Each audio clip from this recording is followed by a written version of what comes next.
এতদিনে মোটামুটি সবাই জেনে গেছেন যে আরজি করে ঠিক কি ঘটেছিল।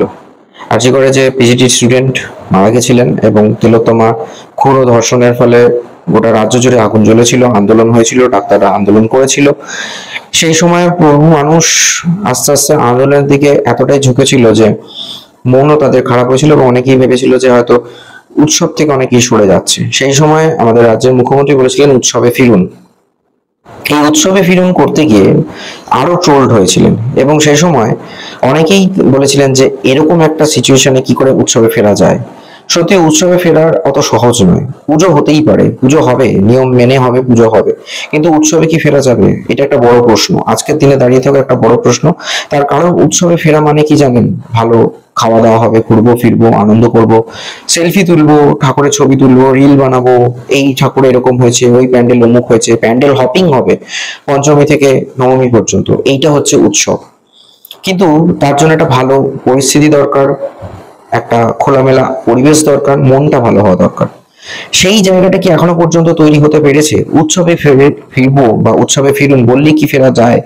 এখনো পর্যন্ত কিন্তু তিলোত্তমার বিচার হয়নি, এখনো পর্যন্ত আসল দোষীকে তাকে ধরা যায়নি। হ্যাঁ, ডাক্তাররা স্ট্রাইক তুলেছেন, বন্যা পরিস্থিতিতে তারা কাজে ফিরেছেন, তারা বিভিন্ন জায়গায় ভিজিট করছেন, 100বার সেটা তাদের দায়িত্বের মধ্যে পড়ে এবং তারা সরকারের থেকে কিছু কমিটমেন্ট পেয়েছে বলেই তারা আজকে স্বাস্থ্য ভবন অভিযান তুলে নিয়েছে এবং তারা বলেছেন যে এমার্জেন্সি সার্ভিস দেবেন এবং মাঝে মধ্যে তারা আন্দোলনে অংশ নেবেন, ধর্ণা চলবে, সেটা বলেছে, আংশিকভাবে চলবে। কিন্তু কথা হচ্ছে এরকম সিচুয়েশনে যখন চারদিকে এই একটা ম্যানমেড বন্যার যে কথাটা বলা হচ্ছে, কোট আনকোট ম্যানমেড ফ্লাড, অতিরিক্ত বৃষ্টি হয়েছিল এবং ঘাটাল, পূর্ব মেদিনীপুর, পশ্চিম মেদিনীপুর, বিস্তীর্ণ অঞ্চল, গ্রামাঞ্চল, এমনকি তারকেশ্বর পর্যন্ত, আমতা পর্যন্ত জল এসে গেছে। এরকম আচ্ছা আপনি বলুন তো, একটু নিউট্রালি আপনারা সবাই ভাবুন তো, আমরা বলছি যে নিয়ম মেনে দুর্গাপুজো হবে, 100বার নিয়ম মেনে যে দুর্গাপুজো হতেই হবে, সেটা তো সময় তিথি মেনে নির্ঘণ্ট মেনে পুজো করতে হবে।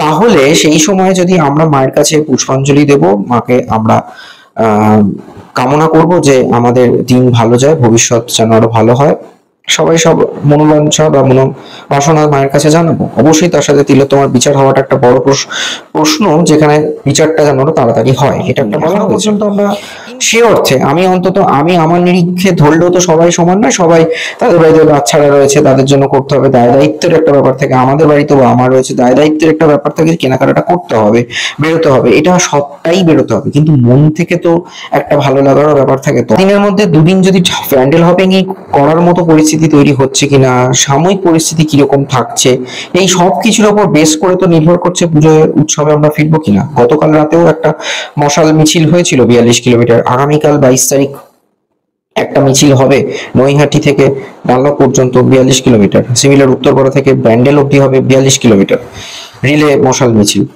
তাহলে এখনো আন্দোলন যখন চলছে, সেই ঢাকিরাও গ্রাম থেকে আসবে, বহু কুটির শিল্প যুক্ত থাকে, বহু মানুষ এই 5টা দিন মেলায় খাবারের স্টল দেয়, তারা না খাওয়ার টাইম পায় না, তারা বিজনেস করে, ঠিক কথাই, তাদের পুঁজি এই পুজো থেকেই ওঠে। 100বার 34,000 কোটি টাকা বিজনেস হয় দুর্গাপুজোয়।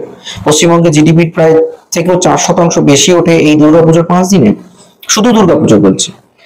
কিন্তু কথাটা হচ্ছে এই আর্থসামাজিক ব্যাপারটাকে তোলার জন্য বা গ্রিপ করানোর জন্য, গ্রো করানোর জন্য তো একটা পারিপার্শ্বিক পরিস্থিতি, মানুষের মন ভালো থাকাটা দরকার।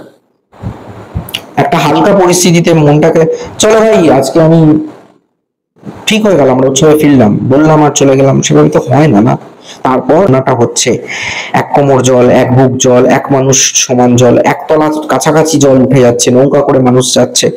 সেই সব মানুষদেরকে তিনি কি বার্তা দেবেন যে আপনারা উৎসবে ফিরুন, তাহলে বাকি মানুষদেরও কিছু অর্থনৈতিক রসদ জোগাড় হবে।